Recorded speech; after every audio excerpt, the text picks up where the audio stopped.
কোন দিকে তাকায় আসতে পারো? দোষ তো আমার না, তুমি সামনে থাকলে তো আমার অন্য কোনো দিকে চোখ যায় না। তোমার যদি এখানে কিছু হয়ে যেত, তুমি আছো না।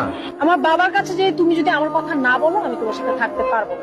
2 বছর ধরে তোমাকে আমি বলছি বাবার সাথে কথা বলতে। একজন প্রেমিকার বাবার সাথে দেখা করার আগে একটা প্রেমিকের মধ্যে কি চলে সেটা তুমি বুঝবা না। চার এখানে তুমি আমার পিছনে আসবে। কি বল? তোমাকে দেখে তো আমার আর্ট ফিল্ম মনে হয়। প্রেমে বললে মানুষ অনেক কিছুই করে। তাহলে তুমি যে আমার বাবাকে বলো না।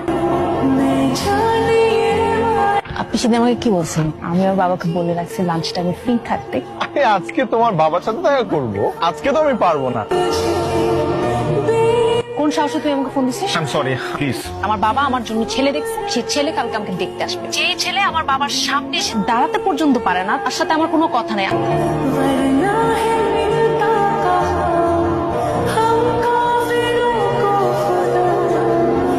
আঙ্কেল, আমি সালমান। 2টা বছর যাবত আপনার মেয়ে রুবা আমাকে আপনার সাথে দেখা করতে বলতেছে। কেমনে দেখা করবো আপনার সাথে, আপনি আমাকে বলেন। আমি আমার গ্রাজুয়েশন শেষ করার পর একটা ভালো চাকরি ম্যানেজ করতে পারি না, কেমনে আপনার সাথে দেখা করবো? তবে একটা জিনিস আমি খুব ভালো করে জানি, আমি আপনার মেয়েকে অনেক ভালোবাসি। আমি আপনার মেয়েকে খুব কষ্ট দিব না আঙ্কেল। আপনার মেয়েকে আমি অনেক ভালো রাখবো, অনেক অনেক ভালোবাসবো। আমাকে কয়েকটা মাস সময় দেন। আমি আপনার সামনে একটা চাকরি নিয়ে আসতে চাই। আমি বুঝতে পারছি, ওই আমার বাড়ির বউ জামাই।